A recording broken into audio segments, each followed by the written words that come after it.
मालती अपनी बेटी पूजा के साथ एक गांव में रहती थी। कुछ महीने पहले ही उसकी पति का एक एक्सीडेंट में देहांत हो गया था। ऐसे में गरीब मालती बहुत मुश्किल से पूजा का लालन पालन कर रही थी। घर चलाने के लिए मालती दूसरों की घर में झाड़ू पोछा की काम कर रही थी। बहुत मुश्किल से उसका गुजारा हो पाता था। मालती छोटी जात की थी, जिसकी वजह से गांव के लोग उसको मंदिर के अंदर आने नहीं देते थे। धीरे धीरे पूजा बड़ी होती गई। अब वो 15 साल की हो गई थी। पूजा ने एक दिन मालती से कहा, माँ, मैंने आज देखा कि गांव में माता की मंदिर को बहुत अच्छी तरह सजाया जा रहा है। ऐसा क्यों? कुछ हो रहा है क्या? हाँ बेटी, 2 दिन के बाद नवरात्रि शुरू हो रही है। नवरात्रि माँ का बहुत बड़ा त्योहार होता है। अच्छा, इसमें क्या होता है माँ? बेटी, इसमें माँ दुर्गा के भक्त बड़े धूमधाम से उनका पूजा करते हैं और 9 दिन का व्रत रखते हैं। व्रत रखने से क्या होता है माँ? इसमें माता रानी अपनी सच्चे भक्त की मनोकामना पूरी करती हैं। भक्त जो चाहता है माँ उसको देती है। अच्छा, ऐसी बात है? आपने पहले मुझे ये बात क्यों नहीं बताई? अगर ऐसा है तो माता का ये नवरात्रि का व्रत मैं भी रखूंगी माँ। तब क्या माता मेरी भी मनोकामना पूरी करेंगी? हाँ बेटी, माता रानी तेरी भी मनोकामना जरूर पूरी करेगी। लेकिन बता, क्या है तुम्हारी इच्छा? माँ, मैं चाहती हूँ कि गांव के लोग तुम्हें इज्जत करें। गांव वाले तुम्हें जब चाहे कुछ भी बोलते हैं, वो मुझे अच्छा नहीं लगता। और हमें माता की मंदिर जाने से कोई ना रोके। और तो और, तुम्हें इतनी मेहनत ना करनी पड़े माँ। हमारे पास भी वो सब कुछ हो जो दूसरों के पास है, और मुझे आगे की पढ़ाई करने के लिए हमारे पास पैसा भी हो।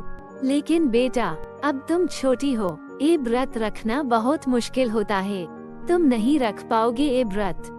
नहीं माँ, मैं ये व्रत जरूर करूँगी। तुम मना मत करो। तो ठीक है, मैं भी तुम्हारे साथ ये व्रत करूँगी। 2 दिन के बाद जब नवरात्रि शुरू होती है, तब मालती और पूजा व्रत रखते हैं। वो दोनों पूरे मन से माता की पूजा करते हैं। माँ, आज चलो ना मंदिर जाकर हम माता रानी की दर्शन करेंगे। नहीं बेटा, तुम तो जानती हो ना, हमें मंदिर के अंदर गांव वाले जाने नहीं देते, तो हम मंदिर कैसे जाए? लेकिन पूजा मालती की बात नहीं सुनती है। वो जिद करके मालती को मना लेती है। जब वो दोनों मंदिर जाते हैं, तब मंदिर की पुजारी वो दोनों को अंदर जाने से रोक देते हैं और कहते हैं, ए क्या मालती, तुम्हें तो पता है ना, छोटे जात की लोगों को मंदिर में प्रवेश करना मना है। तो फिर तुम कैसे पूजा की थाली लेकर मंदिर आ गई? पुजारी जी, ये मेरी बेटी है। इसने माता रानी का नवरात्रि की व्रत रखी है। आप मुझे अंदर आने मत दीजिए, लेकिन मेरी बेटी को मंदिर के अंदर आने दीजिए। उसको माता रानी की दर्शन करने दीजिए। तुम पागल हो गई हो क्या मालती? ए तुम्हारी बेटी है, छोटे जात की। अगर ए मंदिर की अंदर आएगी तो मंदिर को अपवित्र कर देगी। अच्छा होगा तुम दोनों यहाँ से चले जाओ। जाओ यहाँ से। तभी गांव वाले भी बोल पड़ते हैं, तुम कितनी जिद्दी औरत हो। तुम यहाँ से जाते हो या हम कुछ और तरीका अपनाएंगे तुम्हें यहाँ से भगाने की। सबकी बोलने पर मालती पूजा को लेकर वहाँ से चली जाती है। लेकिन जब सब बोल रहे थे, तब पूजा मौका देखकर माता रानी की चरणों में फूल डाल देती है। अगले दिन जब पुजारी मंदिर खोला, तब मंदिर की अंदर से उसको मनमोहक खुशबू आने लगी। जब वो माता रानी को देखा, तब उनकी चरणों में रखी हुई फूल से वो खुशबू आ रही थी। बाकी सारे फूल मुरझा गए थे, लेकिन जो फूल से खुशबू आ रही थी, वो एक फूल ताजा थी, मानो जैसे अभी अभी पेड़ से तोड़ी हुई हो। असंभव, ऐसा कैसे हो सकता है? मैंने तो अभी अभी मंदिर खोला है, मंदिर में अभी तक तो कोई नहीं आया, तो ये ताजे फूल कैसे? ये तो माता रानी की चमत्कार है। ये बात आग की तरह पूरे गांव में फैल जाती है। गांव के बहुत से लोग कह जाते कि ये फूल तो मैंने चढ़ाए हैं। अरे ये फूल तो मैंने कल चढ़ाए थे। नहीं, तुम झूठ बोल रही हो। ये फूल तो मेरे पति ने चढ़ाए थे। ये बात कुछ ही दिनों तक पूरे गांव में चर्चा का विषय था। सच तो ये था कि ये फूल पूजा ने माता रानी को चढ़ाई थी और माता रानी भी पूजा के ऊपर बहुत प्रसन्न थी। धीरे धीरे दिन बीत गए और अष्टमी आ गया। मालती ने पूजा से कहा, बेटी, तुमने बड़े कठिन व्रत किया है। भूखा रहकर तुमने माता रानी की पूजा की है। माँ, मुझे तो भूख लगती ही नहीं। ऐसा लगता है कि मानो मैंने अभी अभी पेट भरकर खाना खाया है। ये तो माता रानी की कृपा है तुम पर। कल नवरात्रि है। कल के दिन 9 कन्या को खिलाने से पुण्य मिलता है, लेकिन हमारे घर तो कोई आएगा नहीं। हम किसको खिलाएंगे बेटी? पूजा सोच में पड़ जाती है। अगले दिन सुबह पूजा माता रानी की पूजा कर रही होती है। पूजा माता रानी से कहती है, माँ, हम कन्या भोजन कैसे करेंगे? हमारे घर तो कोई आता ही नहीं। आपको ही कुछ करना पड़ेगा माता रानी, वरना मेरी माँ दुखी हो जाएगी और मैं अपनी माँ को दुखी नहीं देख सकती। पूजा माता रानी को अपनी सारी दुख बताती है।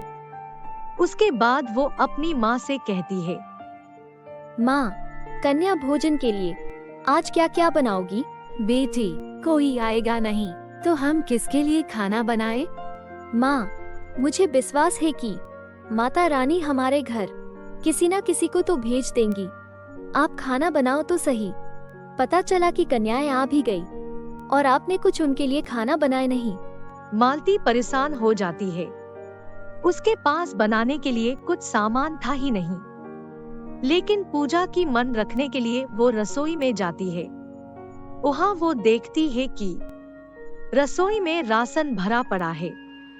वो खुशी खुशी कन्याओं के लिए भोजन बनाती है और कन्याओं की आने की इंतजार करती है।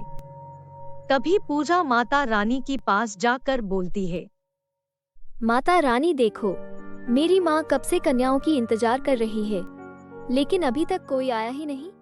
माता रानी पूजा की पुकार सुन लेती है और 9 कन्या के रूप में आकर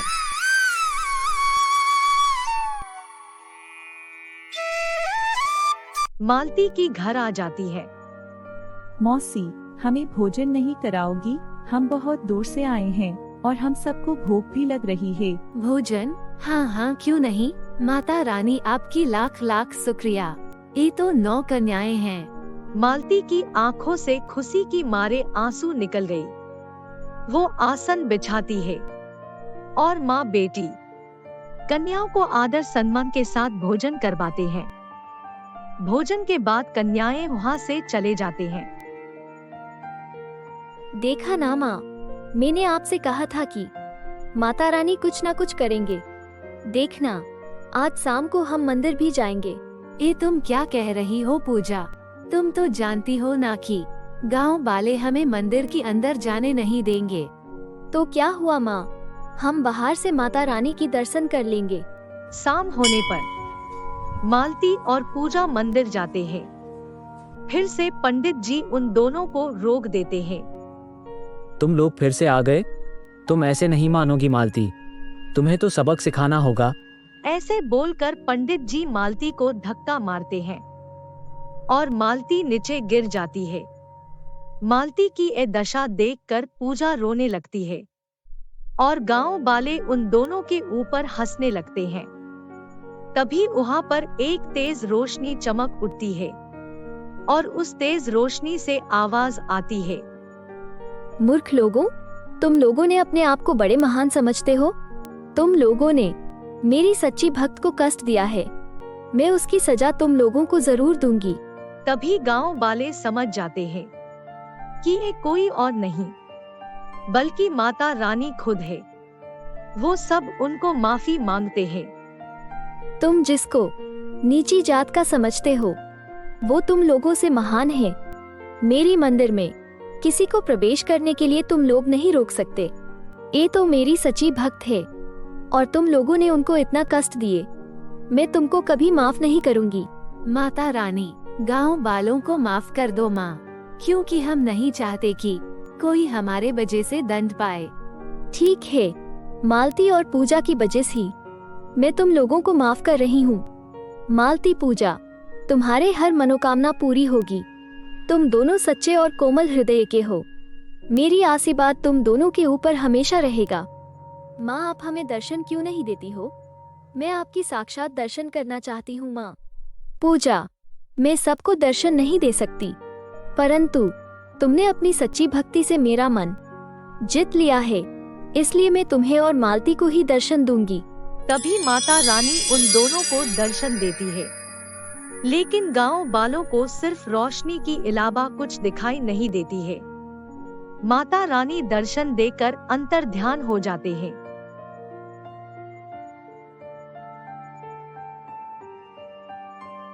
गांव वाले मालती और पूजा को माफी मांगते हुए उनको मंदिर की अंदर जाने की अनुमति देते हैं। जब वो माँ बेटी अपने घर जाते हैं, तब वो अपनी कुटिया की जगह पर एक महल देखते हैं, जिसके अंदर सब सुख सुविधा भरपूर थी। मालती ने अपना खुद का बिजनेस शुरू किया और पूजा आगे की पढ़ाई करने के लिए कॉलेज गई और रोज माता रानी की पूजा करती रही।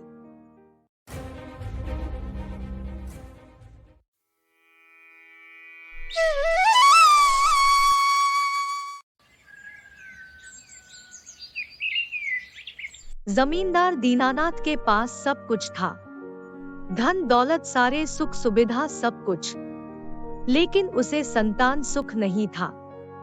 दीनानाथ और उसकी पत्नी बिमला इसी चिंता में दुखी थे। उनके घर में आरती नाम की एक नौकरानी थी। आरती उनके घर में कई साल से काम कर रही थी, इसलिए बिमला कोई काम हो आरती से ही करवाती थी। मालकिन, बेंच में एक मिठाई का डिब्बा रखा हुआ है, उसे रसोई में रख दूं? अरे नहीं नहीं, उसे कोई नहीं खाएगा। एक काम कर, तू ही ले जा, घर पर खा लेना। बिमला, मैं आज शाम को कुछ काम के लिए 5 दिन शहर जा रहा हूँ। तुम एक काम करो, आरती को 5 दिन तुम अपने पास ही रख लो। मैं सोमवार को वापस आ जाऊंगा। आरती, सुन तो जरा। जी मालकिन, कुछ काम था। आरती, तू एक काम कर, तू घर का काम समेट कर 5 दिन के लिए मेरे पास यहाँ रुक जा। तेरे मालिक शहर जा रहे हैं। ठीक है मालकिन, मैं रुक जाऊंगी। उस दिन शाम को दीनानाथ शहर चला जाता है। आरती अपने पति को 5 दिन बिमला के पास रुकने की कहकर आ जाती है। बिमला को पूजा पाठ की बिल्कुल भी आदत नहीं थी, लेकिन आरती माँ दुर्गा की परम भक्त थी। वो प्रतिदिन नियमित रूप से माँ की पूजा करती थी।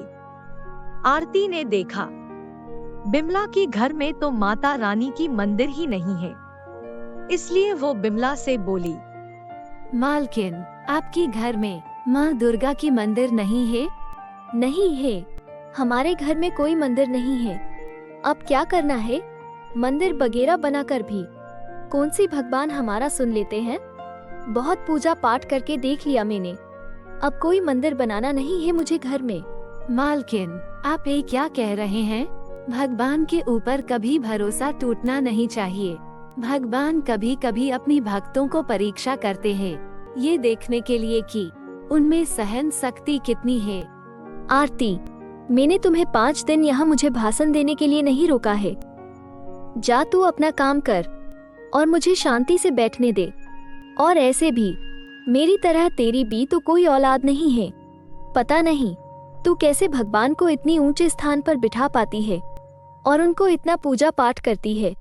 मुझसे तो नहीं होगा ये पूजा पाठ। अब जा रसोई में जाकर दोपहर का खाना बना।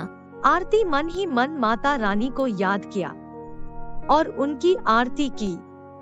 उसके बाद वो अपनी काम पे लग गई। दीनानाथ शहर आने के बाद काम खत्म करके अपने दोस्त को मिलने गया। उसका दोस्त उसको बोला, दीनानाथ, तुम्हें तो कल गांव लौटना होगा ना, तो चलो ना, आज हम दोनों दुर्गा माँ की मंदिर जाए। वहाँ पे आज जागरण हो रहा है, भजन कीर्तन भी होगा, बहुत ही आनंद आएगा। ऐसे भी 2 दिन के बाद नवरात्रि शुरू हो रही है, मंदिर में बहुत भीड़ रहेगा। हाँ हाँ, क्यों नहीं, चलो जाकर माता रानी की दर्शन कर लेते हैं।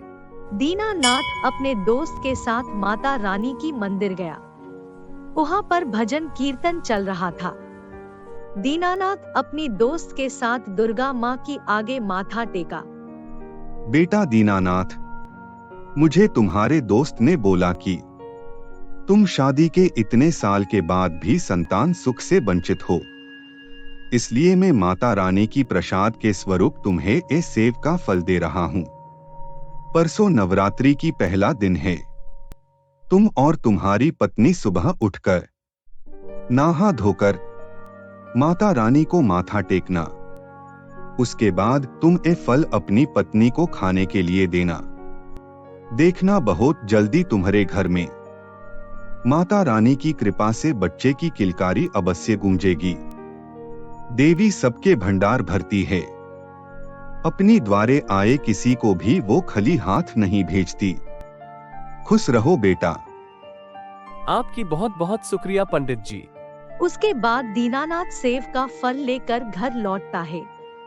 वो बिमला को फल देते हुए बोलता है, बिमला, ये फल मुझे शहर में पंडित जी ने दिया है। उन्होंने कहा है कि कल नवरात्रि का पहला दिन है। तुम सुबह उठकर माता रानी की आराधना करके ये सेव का फल खा लेना। तुम देखना बहुत जल्दी ही हमारे घर में बच्चे की किलकारी अवश्य गूंजेगी। अब मैं जरा दुकान से होकर आता हूँ।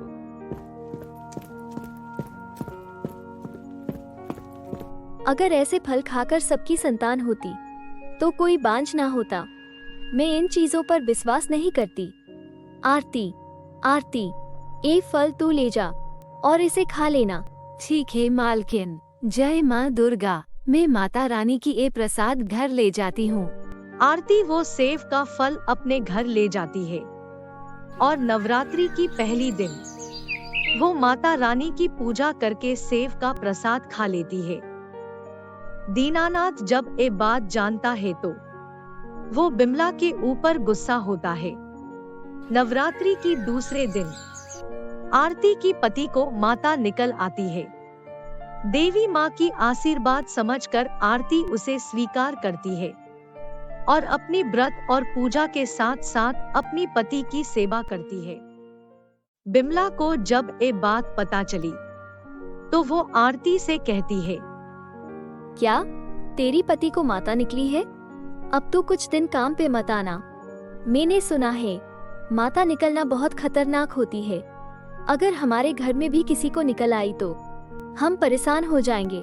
ना बाबा ना, तू कुछ दिन अपना शकल हमें मत दिखाना। इसलिए तू अब यहाँ से चला जा। तेरी पति की तबीयत ठीक होने के बाद तू यहाँ काम पे आना। आरती दुखी मन से घर लौट आती है। वो पूरी भक्ति भाव से माता रानी की पूजा कर रही थी।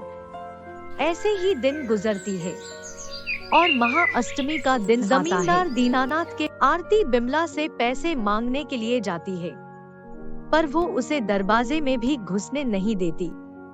दीनानाथ कुछ काम के लिए शहर गया हुआ था, इसलिए आरती के पास अब कोई रास्ता नहीं था। वो घर आकर कुछ ही पैसों से माता रानी के लिए भोग तैयार करती है और कन्याओं को बुलाने के लिए जाती है। नहीं नहीं आरती, हम तो हमारे बच्चों को तुम्हारे घर नहीं भेज सकते। तुम्हारी पति को माता निकली हुई है, इसलिए तुम्हारे घर से दूर रहना ही अच्छा है। आरती वहाँ से चली आती है। माता रानी, मैं क्या करूं? अब मेरा व्रत उद्यापन कैसे पूरा होगा? मैंने आपके नाम से भोग तैयार की है। अगर कन्याएं नहीं मिली तो मेरी ये व्रत कैसे पूरी होगी? मेरी मदद करो माँ जगदम्बा। अब आप ही कुछ करो माँ। तभी कोई उसकी दरवाजा खट खट करता है। आरती घर की बाहर आती है। वो देखती है कि उसकी द्वार पर 9 छोटे छोटे कन्याएं खड़ी है।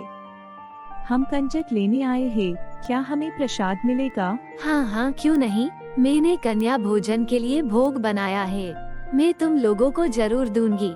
तुम लोग की चेहरे तो माता रानी की चेहरे की तरह चमक रहा है। मुझे ऐसे लग रहा है कि मेरी घर में स्वयं माता रानी आए हुए हैं। आओ आओ, तुम लोग घर के अंदर आओ। आरती 9 कन्याओं को पूरे आदर सम्मान के साथ भोजन करवाती है। भोजन करके कन्याएं खुशी खुशी वहां से चले जाते हैं। वो 9 कन्याएं जाने की बाद आरती देखती है कि उन 9 कन्याओं की चरण चिन्ह जमीन पर बने हुए थे। आरती चौंक जाती है। इसका मतलब सच में माता रानी हमारी घर 9 कन्याओं के भेष में आए थे। माता रानी आपकी लाख लाख शुक्रिया, जो आप मुझ जैसे गरीब की घर पधारे और मुझे 9 कन्याओं की रूप में दर्शन दिए। आज ही सुन रहे हो, हमारे घर में देवी माँ का आगमन हुआ है। तुम ठीक कह रही हो आरती। देखो मैं ठीक हो गया हूँ। मुझे माता रानी दर्शन देकर गए हैं। आरती और उसकी पति मन ही मन माता रानी को धन्यवाद करते हैं। उसके बाद आरती प्रसाद लेकर बिमला के पास जाती है। वो देखती है बिमला को बड़ी माता निकल आई है और वो बड़ी परेशानी में है। मालकिन, आप चिंता मत करो, आप माता रानी की ये प्रसाद खा लो, देखना आप ठीक हो जाओगी। बिमला जैसे ही माता रानी की प्रसाद खाती है, वो ठीक हो जाती है और वो माता रानी को अपनी भूल की माफी मांगती है। कुछ दिन के बाद आरती को पता चलती है कि वो माँ बनने वाली है। वो बहुत खुश होती है और अपनी एक खुशी की बात बिमला को बताती है। बिमला को उस दिन यकीन हो जाता है कि सचमुच देवी माँ में बहुत शक्ति है। उनकी दी हुई सेव की प्रसाद से और 9 देवी की दर्शन से आरती की दुख अब दूर हो गए थे। उसकी झोली में संतान का सुख आने वाला था और कुछ महीनों के बाद आरती एक लड़की को जन्म देती है। आरती की कहने पर बिमला और दीनानाथ अपनी घर में माता रानी की मूर्ति रखते हैं और कुछ महीने की बाद फिर से नवरात्रि आने पर बिमला 9 दिन का नवरात्रि की व्रत रखती है और कुछ ही दिनों में माता रानी की आशीर्वाद से बिमला की भी गोद भर जाती है और कुछ ही महीनों में वो भी 2 जुड़वा बच्चों का मां बन जाती है। माता रानी की कृपा से बिमला और आरती की घर में अब खुशियां ही खुशियां थी। आपको मेरी वीडियो अच्छी लगी है तो अपने फ्रेंड्स के साथ शेयर जरूर कीजिए और हाँ दोस्तों, लाइक और सब्सक्राइब करना मत भूलिए।